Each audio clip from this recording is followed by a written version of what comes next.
É uma honra poder estar aqui com vocês e nós sentimos realmente um grande privilégio de estar aqui com vocês e nesse estado.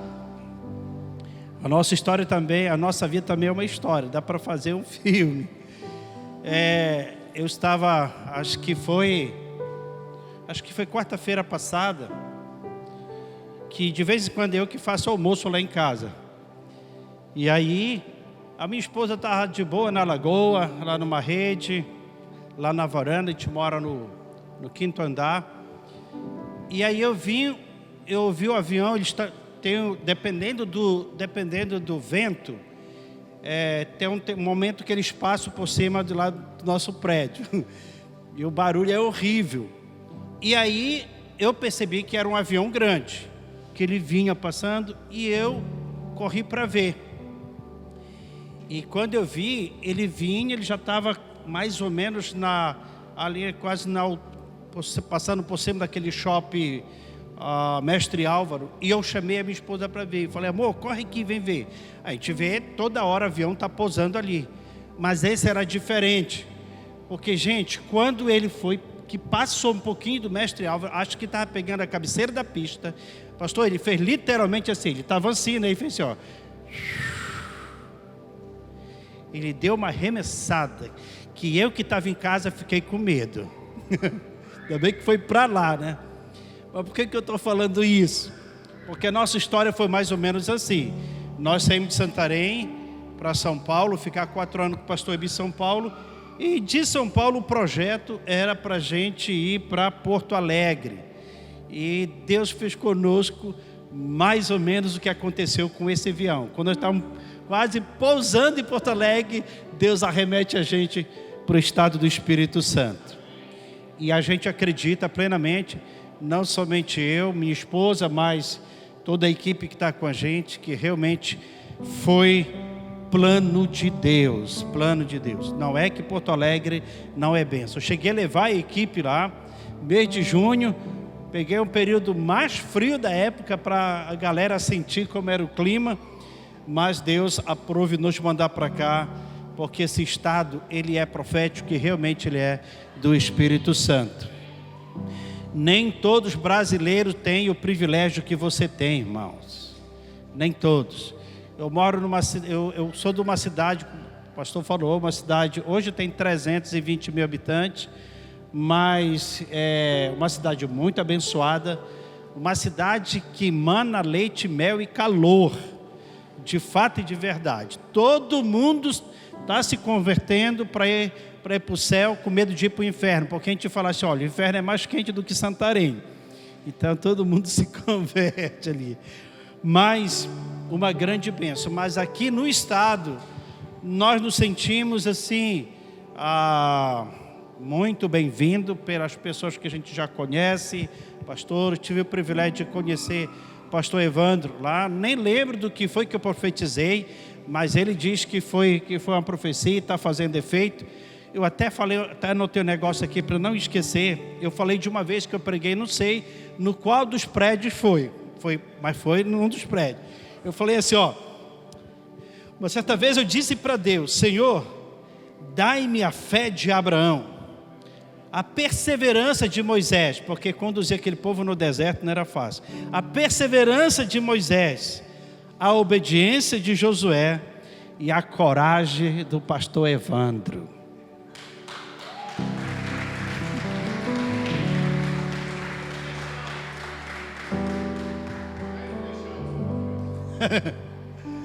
Então, eu sou muito fã do pastor Evandro, das loucura santa que ele faz. Um dia ele ligou para mim, olha só para você ter uma ideia. Ele ligou para mim e falou assim, pastor, cara, ora por mim, eu tô pensando em mudar de prédio. Isso era talvez, acho que umas 10, 11 da manhã. Eu estou pensando em mudar de prédio, tudo. Queria que você orasse por essa decisão que eu preciso tomar. É uma decisão muito importante. Eu falei, vamos orar, irmão, vamos orar sobre isso. Isso era umas 10 para as 11 da manhã. Quando foi 2 da tarde, 3 para a tarde, ele disse assim, pastor, eu já aluguei o prédio. Rapaz, isso é coisa de louco. Só pessoas que andam com o Espírito Santo para fazer uma coisa dessa, mano. Por isso que eu tenho orado para Deus me dar certas coragens, certa determinação. Já aconteceu a coragem de eu sair da minha terra, da minha parentela, de perto dos meus pais, deixar tudo para vir para São Paulo. Santarém, irmãos, é desse tamaninho diante de São Paulo. Quando nós temos Santarém, acho que uns 300 mil habitantes. Viemos para São Paulo, que só a capital, 4 anos atrás, era mais de 12 milhões de pessoas. Imagina uma loucura dessa. Mas Deus nos deu graça, nós estivemos ali 4 anos. Deus nos preparou, Deus mandou um urso, ou um leão, ou um Golias para a gente enfrentar, para poder chegar em Vitória. Está tendo corrida de Fórmula 1? Normal, né? Muito bem, mas pastor, parabéns pelo local. Já vi uma vez aqui, algum tempo atrás, não faz muito tempo. Daqui foi para lá, foi para lá, foi para lá, agora...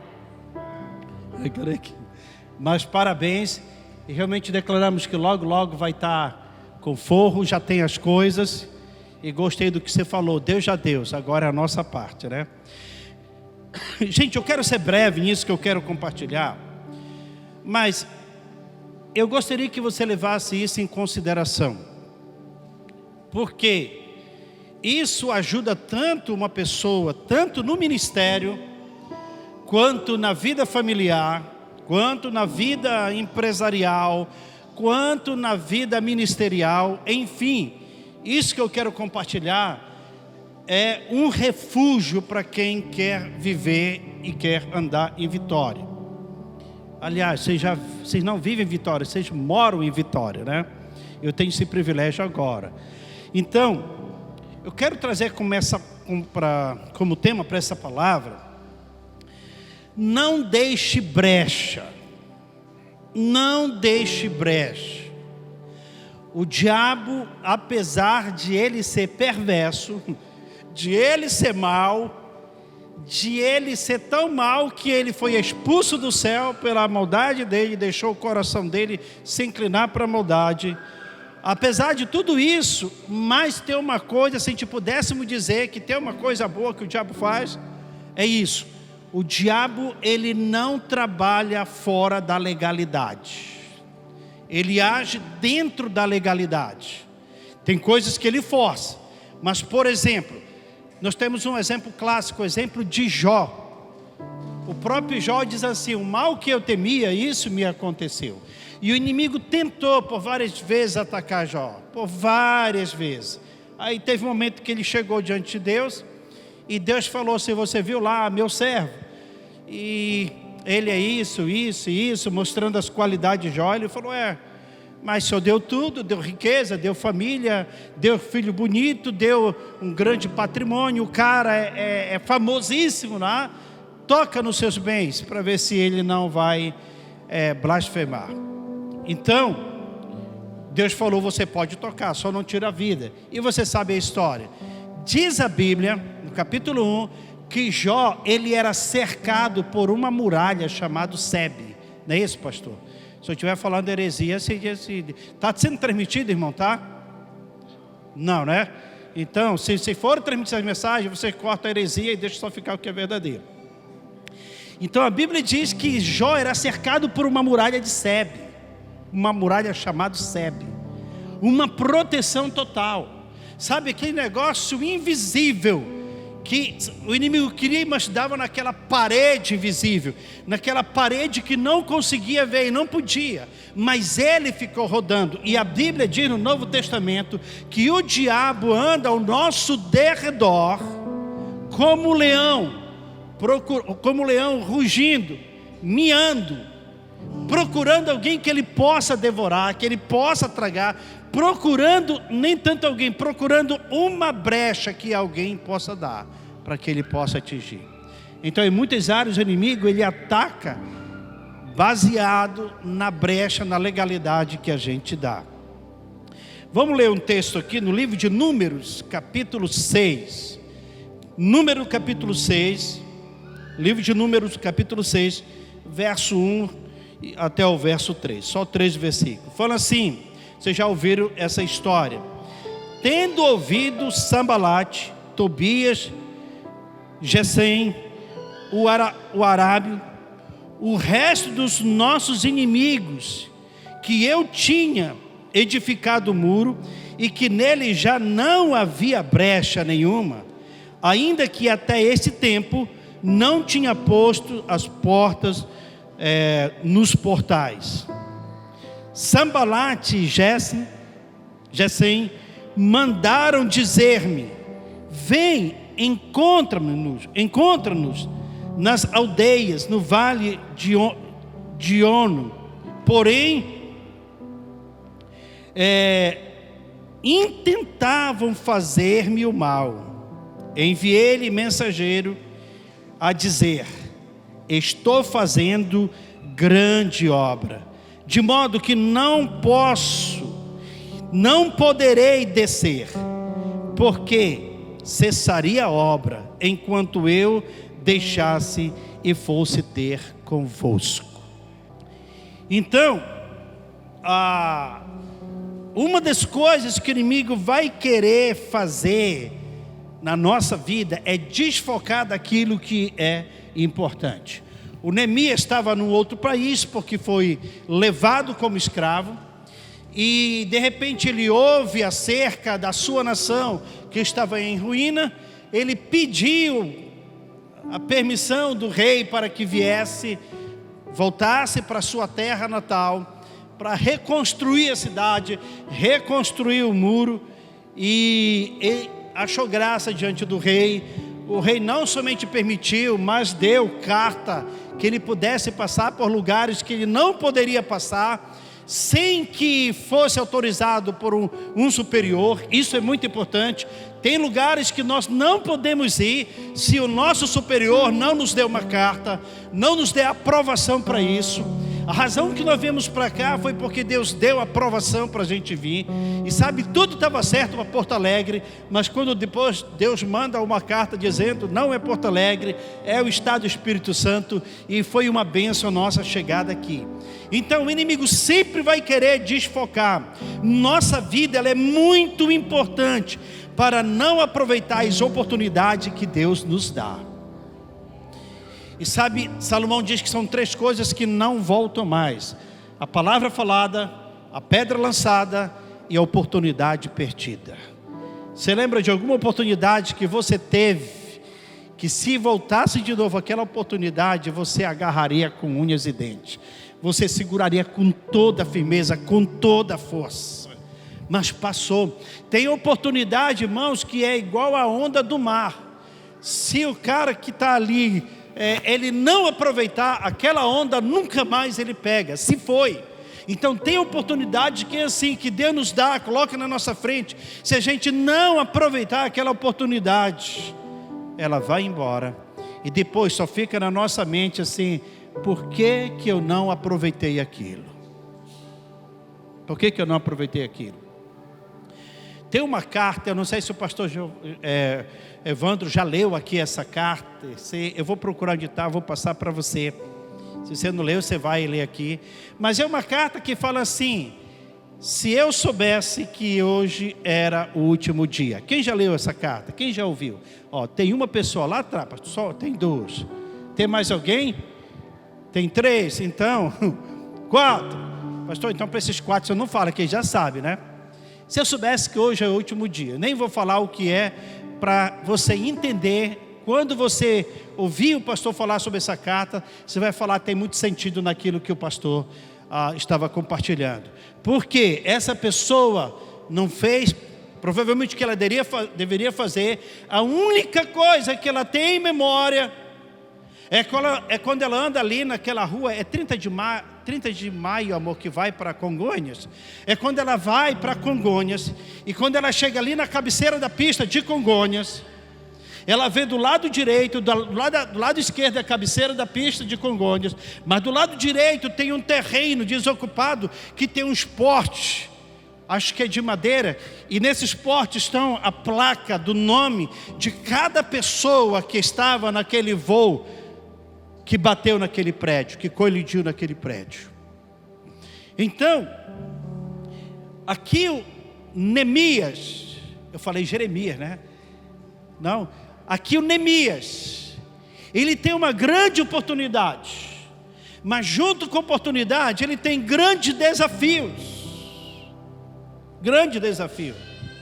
A gente não tem ideia quanto será gasto lá em faixa de Gaza, depois que terminar a guerra, quanto será gasto para reconstruir aquelas cidades.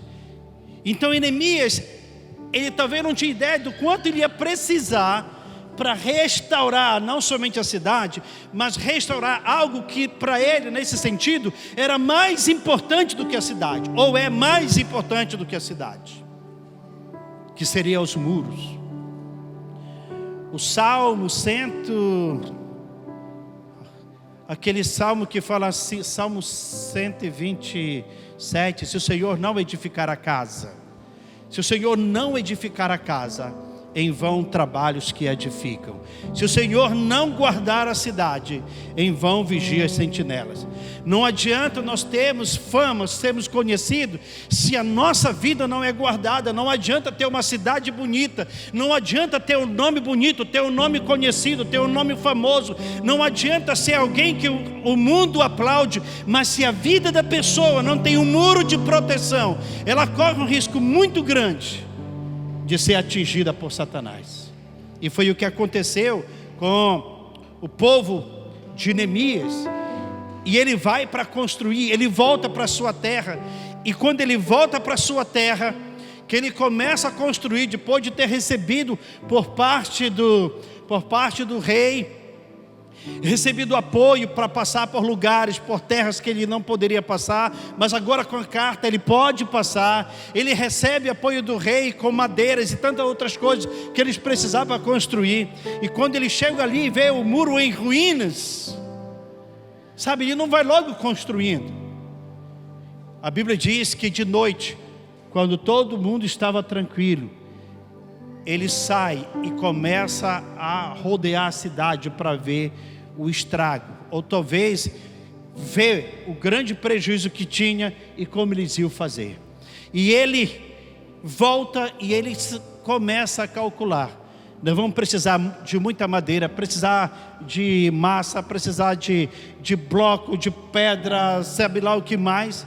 Mas nós vamos precisar mais do que isso, vamos precisar de mãos amigas para construir.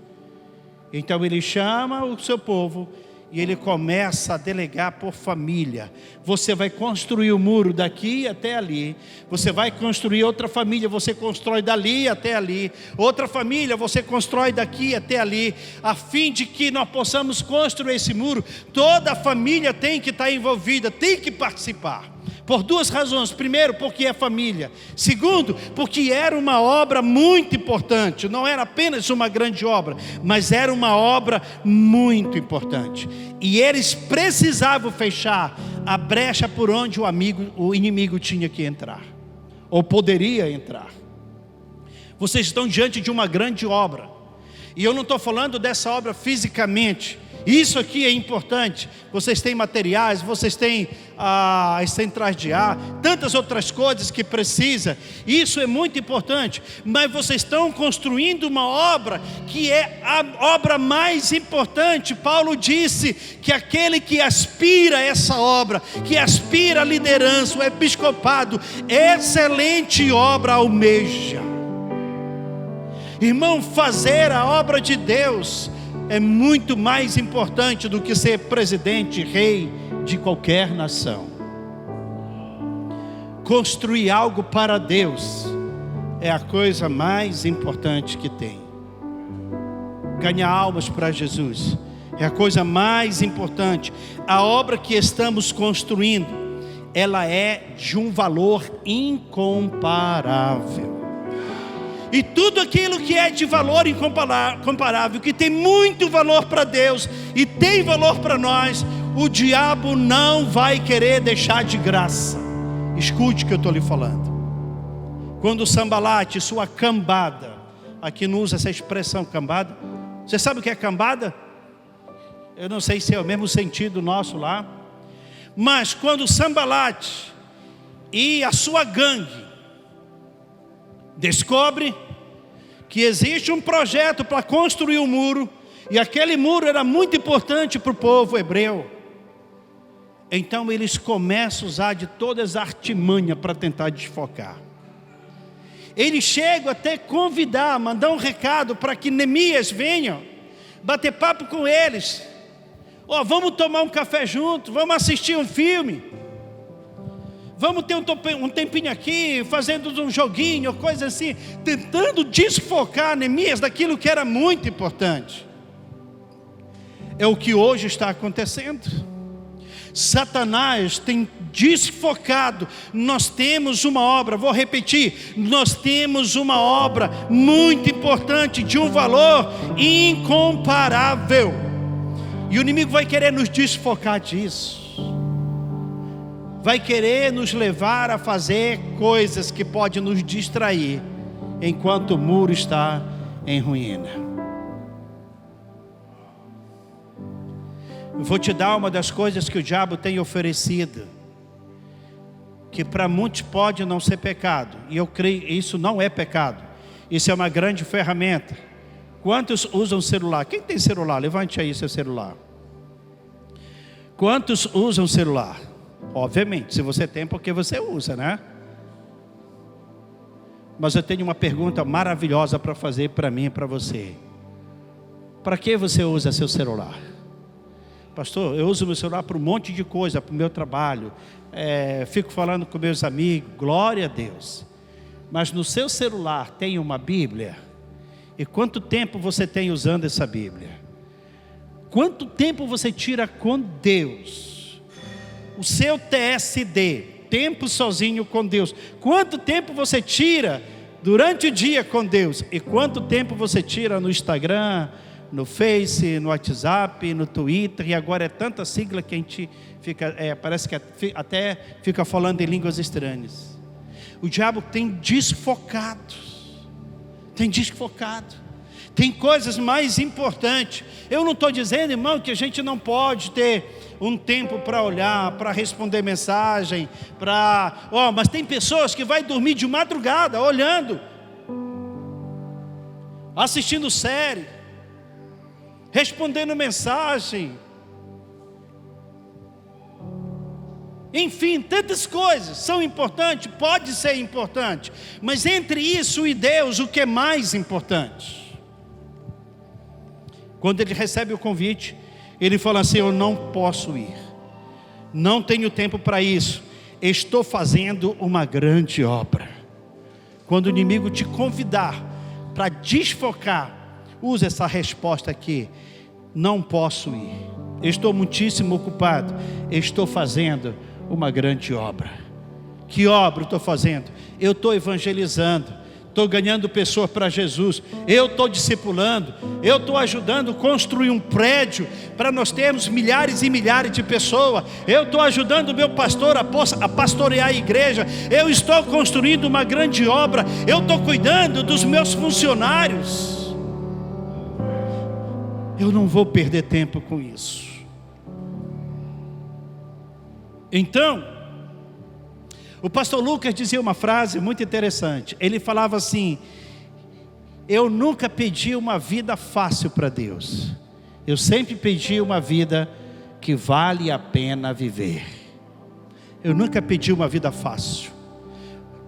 Esses 36 anos que vamos fazer de casado com a Ana, há uns 12 anos antes, eu já estava na obra, desde os meus 12 anos de idade, já estava integral na obra. Dos meus 12 até os 20, mais ou menos 24, eu não recebia oferta nenhuma. Sabe o que é viver por fé e pela fé? Era isso, era Deus prover, era acreditar que Deus ia abrir as portas, era acreditar que Deus ia suprir minha necessidade. E nesse período, depois que casamos, do que eu entrei na obra, dos meus 12 anos até os 24 anos mais ou menos, irmão, eu não sabia o que era comprar roupa. A roupa vinha, os americanos mandavam, sabe lá de que defunto não era. E E a missão dava roupa para a gente, ajudava, e assim nós íamos. Assim, se a roupa era de marca ou não era, eu não estava nem aí. Cobrindo o corpo era o que eu queria. E sempre fazendo a obra de Deus com alegria. Sempre fazendo a obra de Deus de todo o meu coração, com toda a minha força. Hoje estou chegando quase meus 60 anos, nem parece, a única coisa é por causa da barba. Mas em junho eu vou estar fazendo 50, eu nem sei mais quantos anos, amor. 59 anos. 59 anos. Eu não tenho mais a força de 16 como eu tinha, mas posso lhe garantir, eu tenho a mesma paixão, eu tenho o mesmo entusiasmo, eu tenho a mesma alegria, eu tenho a mesma disposição. Posso não ter a mesma força, mas eu tenho as mesmas coisas que eu tinha quando Jesus me chamou para a sua obra.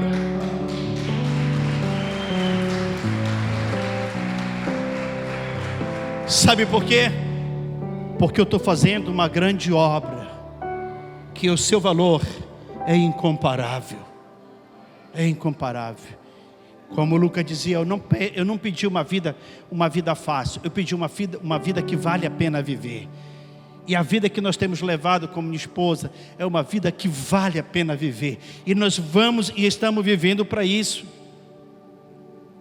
Preste bem atenção. Você que tem entendido o seu propósito no reino de Deus, é importante que você saiba que existe o inimigo que vai sempre querer distrair, te desfocar e roubar aquilo precioso que você tem. Lembra da história da sunamita? Ela não tinha filho. Eliseu profetizou e Deus deu um filho.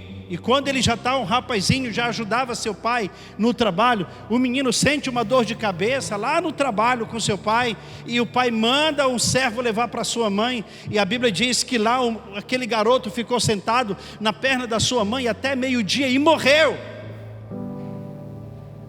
O diabo pelo menos tentou roubar a alegria de sunamita, mas ela falou: não, Deus me deu esse filho, ele é precioso para mim, é algo que Deus me deu. Ela foi buscar ajuda, mas antes de ela chegar ao profeta, ela passou pelo esposo, e o inimigo, sem que o esposo soubesse, o inimigo tentou impedir a própria esposa de receber a bênção, porque quando ela chega lá, que ela disse que queria ir com o profeta, ele falou: mas o que você vai fazer hoje? Hoje não é dia de festa, de lua nova, nem é sábado. O que você vai fazer? Não vai. Aliás, você nem sabe para onde ele está. E ela diz assim, eu acho fantástico a resposta dela, porque ela fala assim: não faz mal. O que você vai fazer hoje? Não é sábado, nem dia de festa, nem lua nova. O que você vai fazer? Você não vai encontrar. E ela fala assim: não faz mal. Graças a Deus que ela não falou para o marido que o filho deles estava morto. E ela vai embora. E quando ela chega, gente, quando ela chega onde o profeta Eliseu está, que ele está lá no monte orando, você sempre vai encontrar um homem de Deus, uma mulher de Deus no monte. Quando eu estou falando monte, eu não estou falando de uma montanha, eu não estou falando de uma torre, eu estou falando de joelho no chão, eu estou falando de um coração quebrantado, eu estou falando no monte de intimidade com Deus.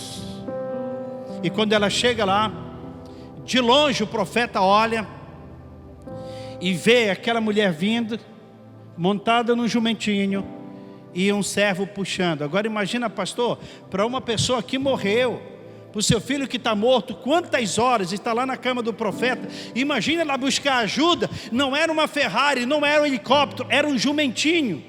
Pior, ainda vinha sendo puxado pelo servo. Mas quando Eliseu olha de longe, ele olha assim, e ele diz para Geazi: é a sunamita. Pastor, isso me emociona. Sabe por quê? Porque o verdadeiro discipulador, o verdadeiro pastor, ele conhece a sua ovelha, não importa a distância que for. Ele olha e fala assim: é sunamita. Acho que é 2 Reis 4, 22, se eu não me engano. E ele diz, ou 26, que ele diz assim para o Geazi: corre ao seu encontro e diz-lhe: vai tudo bem contigo, com teu marido, com o menino? E ela respondeu: tudo bem. Vai lá, Geazi, pergunta para ela isso. Por que o profeta não mandou perguntar como é que estava o serviço, como é que estava a empresa, como é que estava a plantação? Era uma família próspera, eles tinham muitos servos. Por que Eliseu diz para ele pergunta para ela se está bem com ela, se está bem com o esposo, com o filho? Porque para Deus o mais importante é aquilo que você tem aqui na terra, que é sua família, que é pessoas. O Geazi chega ali, quase morrendo de cansado. Ele olha para a sunamita que está lá sentada na jumentinha, e ele pergunta assim: o meu senhor está lá em cima, e ele mandou te perguntar, vai bem contigo, com teu marido, com o menino? E ela respondeu para ele assim: tudo bem, tudo jóia. Ela mentiu? Não, ela evitou de que a obra que ela estava fazendo fosse interrompida, porque Geazi não era a pessoa ideal para ouvir um problemão daquele. Seu filho está em casa morto. Onde está o profeta? Está ali. Subiu. Quando chegou lá, ela se jogou e se agarrou nas pernas do profeta e começou a chorar, e ela chega a falar com o coração rasgado. Ela chega a falar e dizer assim: eu não pedi para você um filho, foi você que orou ao seu Deus para que eu tivesse um filho. Melhor que eu continuasse sendo viúva, porque pelo menos sem mãe, estéril, porque agora eu sei o que é ser mãe. A dor é maior da perda de um filho do que a dor da esterilidade. E nessa hora que ela está derramando o seu coração, se quebrantando diante do profeta, clamando, o Geazi chega para arrancá-lo dali, para tirar. E ela segura na perna do profeta. E o profeta fala assim: não faça isso não. Não tire ela daqui. Deixe. O Senhor ocultou, o Senhor não me fez saber o que estava acontecendo. Deixa ela aí. Sempre que você for buscar a solução para um problema, sempre que você estiver construindo algo para Deus, sempre que você estiver construindo uma grande obra, o inimigo vai levantar os Geazis da vida para te tirar daquele lugar. E tenha cuidado. Normalmente o ladrão, antes de ele entrar, ele primeiro faz uma análise. E dependendo do local, ele faz uma análise mais profunda. Lembram daquele assalto que aconteceu, acho que foi em Fortaleza, que roubaram aquele banco? Quanto tempo aqueles caras ficaram planejando, estudando, fazendo metragem e tudo, porque ali tinha uma grande riqueza. Dependendo da riqueza, o diabo vai trabalhar de maneira com muita estratégia. Ontem de manhã lá no condomínio, nós estávamos fazendo caminhada lá no condomínio, e minha esposa, e aí eu passei e vi lá perto do alambrado uma corda. Ela tem mais ou menos, eu acho que uns 7 metros, uma corda de nylon grossa, amarrado num daqueles postes lá do alambrado. E aquilo me chamou muita atenção. Aí eu peguei e tirei 2 fotos daquilo. Eu falei: por que essa corda está aqui?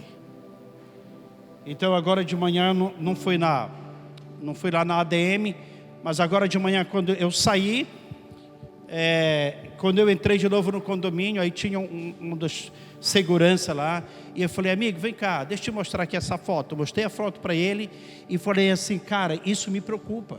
Por que essa corda está aí? E ela não está do lado de dentro do condomínio, ela está para o lado de fora do condomínio. Para mim, isso é alguém que já deixou talvez planejando subir, porque é uma parte alta para subir, mais ou menos dessa altura aí talvez, ou mais alto um pouquinho. Então o inimigo ele vai querer usar de estratégia. Os lugares aonde você quer implantar e estabelecer o reino de Deus, onde tem algo que vai ser de valor, o inimigo vai fazer de tudo para impedir. João capítulo 10, verso 10, o apóstolo João falou que o diabo, que é o ladrão, ele vem somente para roubar, matar e destruir. Escute só, ele só vem somente.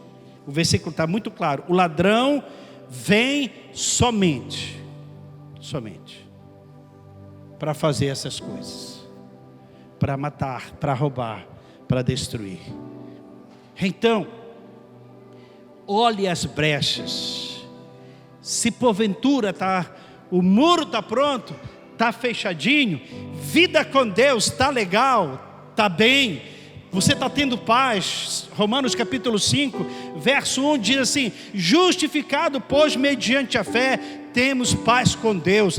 Você tem paz com Deus? Glória a Deus, e está bem. Você tem paz com sua família? Está bem com seu marido? Está bem com seu esposo? Está bem com seus filhos? Está bem com seus pais? Joia! Está bem com sua liderança? Está bem com seus liderados? Está bem com seus irmãos na fé? Beleza! Está bem com seu vizinho? Se sua vida está bem, então dê glória a Deus por isso e continue cada vez melhorando mais.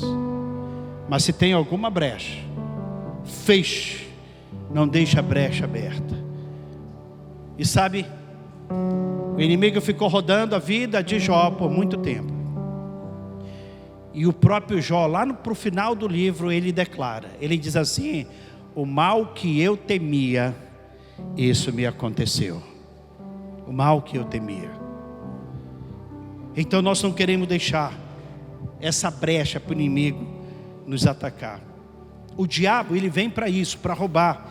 Ele quer destruir você. Ele quer destruir aquilo que você está fazendo, aquilo que você está construindo, aquilo que você está projetando, até seja para Deus ou seja para o seu benefício próprio, para abençoar a sua família, sua vida. O diabo tem destruído. Muita gente não percebe isso, mas escute. Um pastor, acho que de Curitiba, ele fez, e isso é o incenso do IBGE, viu, irmãos? Ele disse que antes da pandemia havia 8 milhões de cristãos desigrejados. Antes da pandemia, no Brasil, 8 milhões de cristãos desigrejados. Hoje, depois da pandemia, pelo o incenso do IBGE, tem 28 milhões de crentes desigrejados. Não é desviado, é desigrejados. Deixa eu lhe dizer uma coisa. Tem pessoas que estão usando muitas vezes do cansaço, pegaram o Covid como desculpa, e eu sei, nós passamos por isso. O nosso grupo de pessoas era bem pequeno, mesmo assim tivemos que afastar 1,5 metro, 2 metros uma cadeira da outra, mas não deixamos de congregar. Mas teve pessoas que usaram a pandemia como uma desculpa e não voltaram mais. Outra desculpa que muitos cristãos estão usando: é transmitido, eu vou assistir online. É muito bom assistir online, melhor do que não assistir nada, melhor do que não participar de nada. Porém, o culto online, ele não traz edificação.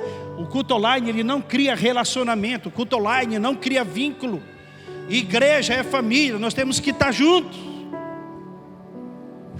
Hoje está só eu e minha princesa. O último filho casou, e hoje está só eu e minha princesa, brincando do se esconde em casa.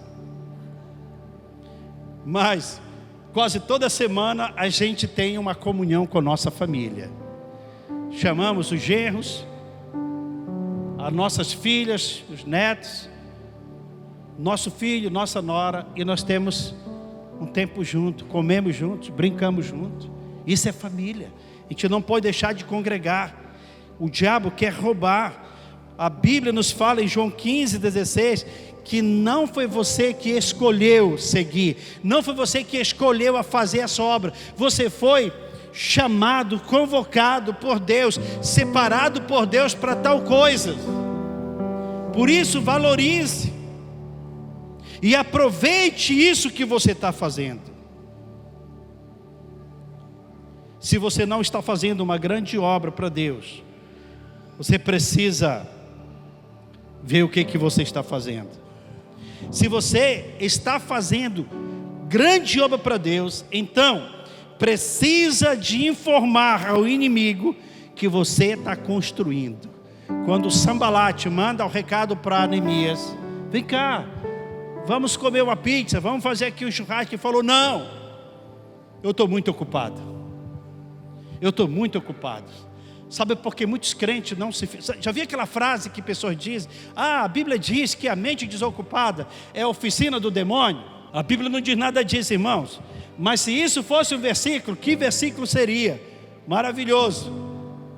Eu creio que as pessoas pegaram aquele texto que Paulo fala assim: tudo que é bom, tudo que é puro, tudo que é perfeito, se alguma virtude há, se algum louvor existe, seja isso que ocupe o vosso pensamento. Nunca houve na história da humanidade tanta morte, tanto suicídio por pessoas depressivas. São mentes que não estão ocupadas com as coisas de Deus. O mais que você ocupar a sua mente com as coisas de Deus, mesmo no seu trabalho, você fazendo o seu trabalho, mas você orando, você meditando na palavra dia e de noite, você está trabalhando lá, colocando lá o bloco, o tijolo, e você está falando assim: tudo eu posso naquele que me fortalece. Você está falando: maior é aquele que está em mim. Você vai estar falando: Deus me colocou por cabeça e não por cauda. Mente ocupada com as coisas de Deus.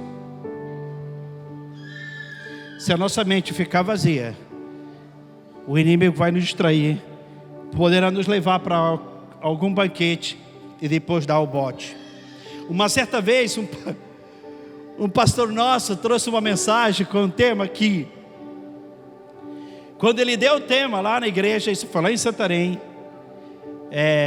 arrepiou até o cabelo da unha. Olha o tema da palavra dele: se eu fosse o diabo. Se eu fosse o diabo. Eu quero pegar essa frase dele e falar para você agora, Josué. Se eu fosse o diabo. É um tema forte. Veja o que eu faria com vocês se eu fosse o diabo. Se eu fosse o diabo, eu ia fazer de tudo para você não orar. Eu ia fazer de tudo. Ia fazer você se ocupar com a internet, dormir lá de madrugada e acordar tarde e não orar. Se eu fosse o diabo, eu ia fazer de tudo para você parar de ler a Bíblia. A Bíblia é um problema sério para o diabo. Jesus disse que errais não conhecendo as Escrituras nem o poder de Deus. Oséias falou: meu povo perece por falta de conhecimento. João disse: conhecereis a verdade vos libertará. Quer ser crente forte, quer ser crente vitorioso, quer ser crente que ande em vitória plena, então tenha intimidade com a Bíblia Sagrada. Conheça a Bíblia Sagrada. Procure gravar, procure ter ela na sua mente e no seu coração. O meu netinho, pastor, o Theo, ele tem 4 aninhos. Um dia eu estou pregando lá na igreja, incentivando os irmãos: irmão, lê a Bíblia, irmão, lê a Bíblia, irmão, lê a Bíblia. Enquanto eu for pastor aqui, enquanto eu estiver aqui, eu vou estar incentivando isso. Vão sempre me ouvir. Leia a Bíblia, conheça a Bíblia, porque a coisa mais triste é um crente velho na igreja e não tem conhecimento da palavra. E aí eu estou ministrando sobre isso, dando incentivo para a igreja. Eu falei: gente, pelo menos vamos fazer como o meu neto Theo, que o Theo já sabe algum versículo. E quando eu falei isso, o Theo, ele tinha saído do Pasquide, e ele ouviu falar o nome dele, ele foi correndo lá. E interessante que ele subiu no palco lá comigo. E eu falei: Theo, fala um versículo aí pra gente. E ele querendo lembrar o versículo, hoje ele sabe 11 versículos. Memorizou, com 4 anos, ele sabe 11 versículos. E vai falando versículo após versículo, né, amor? Ele querendo lembrar e tudo, eu falei: qual é o versículo? Fala esse aqui, no ouvido dele. E ele disse assim: não vou, eu quero aquele difícil. E queria falar um que ele tinha memorizado recente, que era o versículo difícil. E aí eu falei: qual é? Aí ele lembrou: esse aqui. Buscai, pois, em primeiro lugar Gente, eu não pedi para ele falar esse versículo. Eu estou falando de gravar a palavra, eu estou falando de meditar na palavra, eu estou falando de se alimentar na palavra. Nós estamos construindo uma grande obra e nós precisamos da palavra para nos dar força para isso. E ele diz assim: buscai, pois, em primeiro lugar o reino de Deus e a sua justiça, e todas as outras coisas vos serão acrescentadas. Quando ele fala esse versículo, a igreja está assim, ó. Ele estava agora, semana passada, ele estava de férias, tiraram uma semana lá em Fortaleza, e eles foram onde nós estamos tendo um seminário com o pastor Isaías. E os jovens estavam lá conversando, a turma de jovens conversando e tal, e ele viu aquilo. E ele falou assim para a mãe dele, ele falou: mãe, eu posso ir lá com eles? E a Sara falou: vai, filho. E ele foi. E quando ele chegou lá, o pessoal que falaram para Sara isso, quando chegou lá, ele falou assim: gente, meu nome é Theo, eu sou o Theo, aquela ali é minha mãe, é a minha mãe Sara, o meu pai aquele é o Eric, e o meu irmãozinho é o Josh. E começou a interagir com os jovens e tal. E aí teve um jovem que falou assim: poxa, legal, você fala bem, você conhece a Bíblia? Ele falou: eu sei 11 versículos. Aí ele começou a falar, versículo após versículo. E teve um jovem que falou assim: meu Deus, eu sou um crente cascudo, velho, e não sei nem a metade de versículo que essa criança sabe. Sabe o que isso quer dizer, irmão? Nós estamos construindo uma grande obra. Meu avô construiu uma grande obra para a geração dele. Meus pais construíram uma grande obra. Eu preciso continuar construindo essa grande obra na minha geração. Então, se eu fosse o diabo, eu ia fazer de tudo para você não ter prazer na lei do Senhor. Vocês estão me entendendo, irmãos? Graças a Deus que eu não sou o diabo. Eu sou um cristão igual você. Eu quero incentivar você. Se eu fosse o diabo, eu ia fazer de tudo para você não jejuar, para dar dor de cabeça, você sentir muita fome, você sentir vontade de comer coisa que você nunca comeu na vida. Sabe, lá no Pará nós temos a farinha grossa, baguda, que tem pessoas que não comem porque tem medo de quebrar o dente, e tem pessoas que não comem porque não gostam. E quando uma pessoa está fazendo um jejum, o inimigo faz ela gostar de coisa que ela nunca gostou. Se eu fosse o diabo, eu faria de tudo para você não jejuar, para você não separar tempo. Eu faria de tudo para você não ter o seu tempo sozinho com Deus. Sabe? Aquele tempo sozinho com Deus, no qual dá sono, fica cansado. A Bíblia é difícil para ler e mal para interpretar. Eu faria de tudo para você não ter esse tempo com Deus. Os homens que marcaram história no passado e hoje foram homens que tiveram intimidade com Deus. Eu lembro muito do pastor, que eu cheguei até a morar com ele umas 2 vezes no barco, pastor Lucas, o fundador da Igreja da Paz de Santarém. Isso em 1970, acho que 77 mais ou menos. Eles chegaram em 76. Eu vi aquele homem tirando tempo com Deus. O preço que ele pagava. O que ele recebia de revelação de Deus para a Igreja da Paz. Uma certa vez nós já era casado, há alguns anos depois, e nós estávamos no nosso balneário, ao Terra do Chão. Você chegou aí lá? Ao balneário, ao Terra do Chão. Então tem uma parte que ela é alta, onde tem lá o auditório que eles ministram as palavras. Então a gente reunia lá, só que era tudo assim, era bruto, era chão, o banco era daquelas tábuas com aquele pau afincado no chão, pregado, era assim.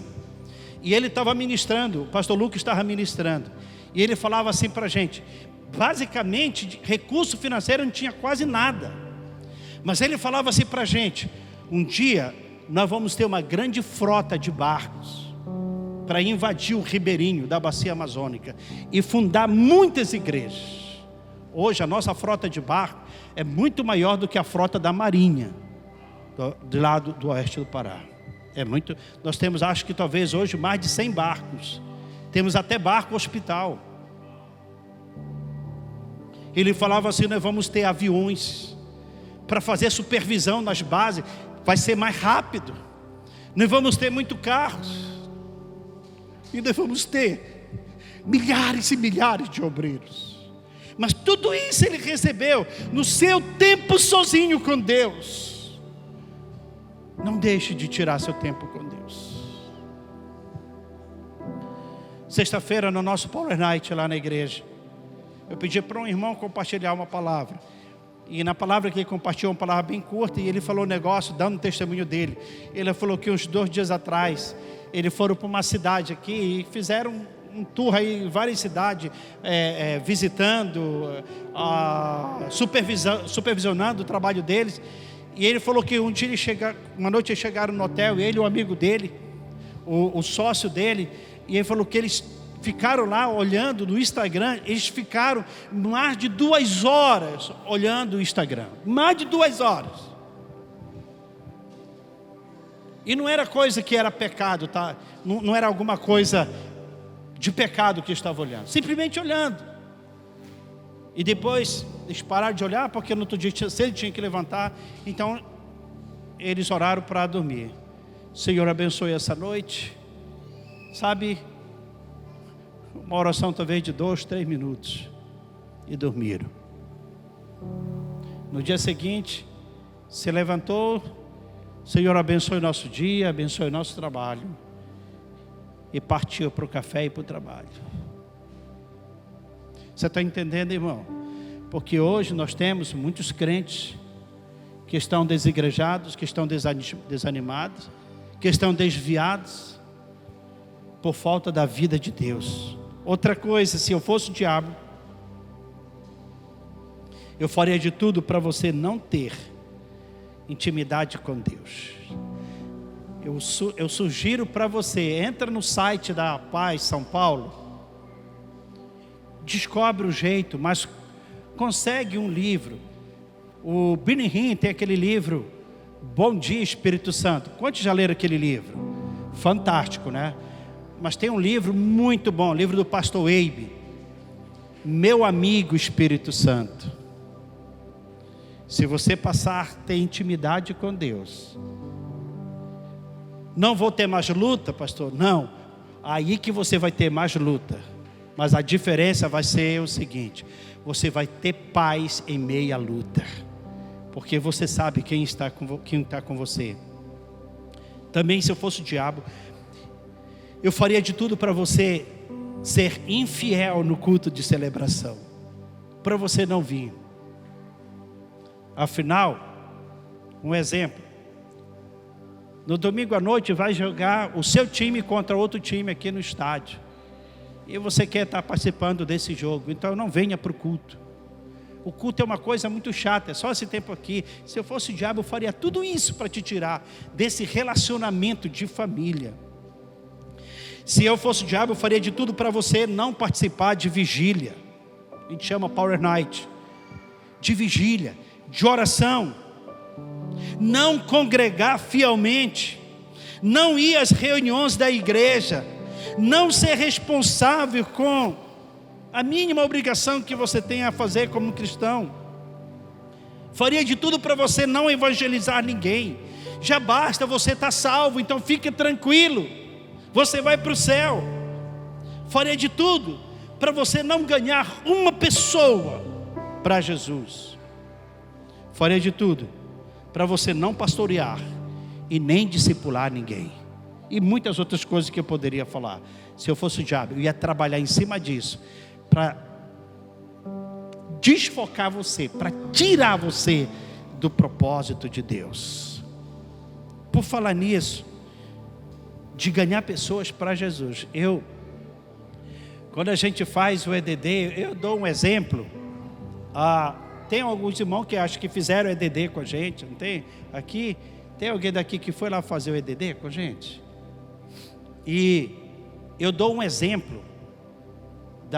Deus me deu uma mensagem sobre as 2 maiores visões.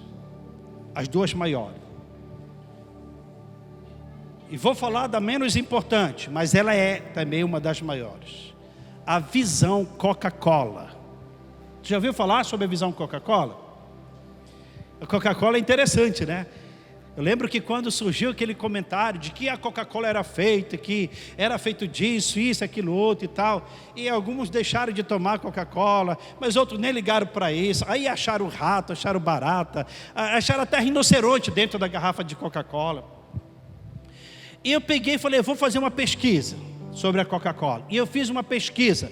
Só que eu fiz a pesquisa, eu me apaixonei pela pesquisa que eu estava fazendo, que eu não quis saber de que era feita. Até porque a Coca-Cola, gente, uma Coca-Cola bem geladinha, que ela, ó, igual essa garrafa, está destilando por aqui, ó. Uma Coca-Cola bem geladinha, com um limão, num copo de vidro transparente. Quando você coloca ali, ela faz tss, e aquela espuma vai subindo. Ó, chega, pastor, tem pessoa que fez assim, ó. Então eu fiz uma pesquisa sobre isso, querendo saber a visão desses caras. E eu descobri o seguinte: os caras são usados demais, irmão. São usados demais. O alvo da Coca-Cola, o alvo dele, o sonho dele, os projetos e trabalho em cima disso, é que todo ser humano no planeta Terra tome pelo menos uma Coca-Cola. Todo ser humano. Hoje, se não temos, mas estamos chegando a 8 bilhões de pessoas. Mas todo ser humano no planeta Terra tome pelo menos uma Coca-Cola. E você quer ver como o alvo deles é tão usado? Uma perguntinha aqui para você. Quem daqui nunca tomou Coca-Cola ou um produto da Coca-Cola? Levante a mão. Quem nunca tomou Coca-Cola? Oh my God. Dá uma olhada aí, pastor, a visão. Eu nem levantei minha mão porque 100% de nós, incluído eu, 100% de nós fomos envolvidos na visão dessa empresa. Eles estão errados? Não. A Coca-Cola emprega milhares e milhares de pessoas, mas Coca-Cola nunca salvou ninguém, nunca libertou família, nunca restaurou casamento, nunca trouxe ninguém para a igreja. É apenas uma empresa. Mas que visão ousada! Essa é a visão deles. Por isso que é uma grande visão. E a primeira e a maior visão é a visão de Deus. É a visão de Deus. Você sabe que está escrito em Salmo 2:8? Deus disse para o filho, Salmo 2:8, é o pai falando para o filho: pede-me e te darei as nações por herança e a extremidade da terra por tua possessão. O pai dizendo para o filho, e o filho pediu. Só que o filho chegou para a sua igreja e falou: ide e fazei discípulo de todas as nações. Essa é a maior visão. É a maior visão e a mais preciosa. A visão que salva, que restaura, que liberta, que leva para o céu. Agora deixa eu fazer mais uma pergunta. Do ano passado, de dezembro do ano passado, de janeiro do ano passado até hoje, quantos aqui ganharam pelo menos uma pessoa para Jesus e estão cuidando? Levante sua mão. Uma pessoa. 1, 2, 3, 4, 5, 6, 7, 8, 9 que ganhou pelo menos uma pessoa para Jesus. Parabéns. Mas mesmo assim nós estamos perdendo ainda feio para a Coca-Cola.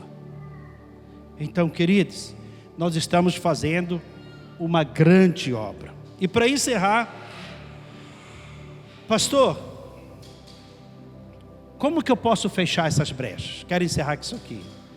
Como que eu posso fechar para o inimigo não atingir naquilo que é tão importante na minha vida? Primeiro, seja transparente.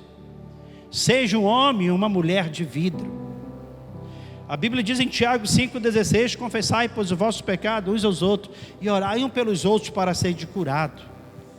Seja transparente. Agora, é óbvio que você não vai estar confessando para qualquer pessoa, mas você tem um discipulador, você tem uma discipuladora. Se não tem, corre com o pastor, corre com a pastora. Se não tem nem discipulador nem discipuladora, se você é homem, corre com o pastor. Pastor, me ajuda nisso aqui. Pastora, me ajuda nisso aqui. Seja transparente, seja um homem, uma mulher de vidro. Você sabe por quê? Por causa da crise que nós estamos passando, o Brasil, financeiramente, principalmente financeiramente, porque infelizmente os homens que governaram nossa nação, muitos deles não foram transparentes, não foram homens de vidro, mulheres de vidro, ocultaram muitas coisas, e hoje nós estamos sofrendo a consequência. Quando nós não somos transparentes, nós vamos sofrer consequência. Então, quer fechar brecha? Seja transparente. Quer fechar brecha? Fale tudo. Tudo. Provérbios 28:13 diz: aquele que encobre suas transgressões jamais prosperará, mas aquele que a confessa e deixa alcança a misericórdia. Confesse tudo. Não deixe o inimigo achar brecha nenhuma. E a última coisa: quer fechar as brechas para o inimigo não vir e te derrubar? Primeiro, seja transparente.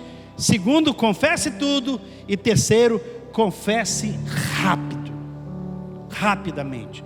Efésios capítulo 4, verso 26 e 27 fala: irai-vos e não pequeis, não se ponha o sol sobre a vossa ira, nem deis lugar ao diabo.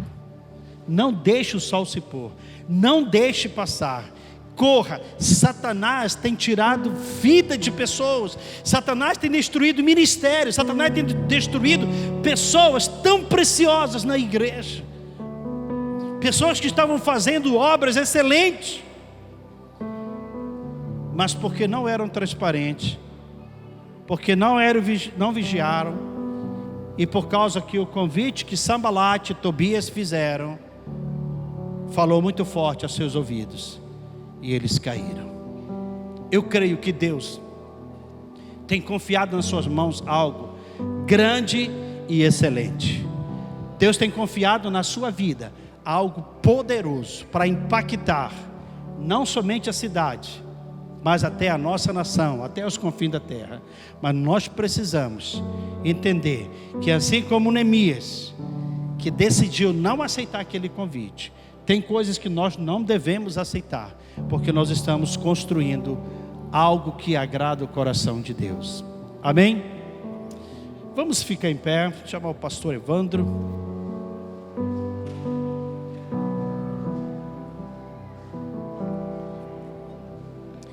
Antes de passar a palavra, pastor, eu quero orar por você.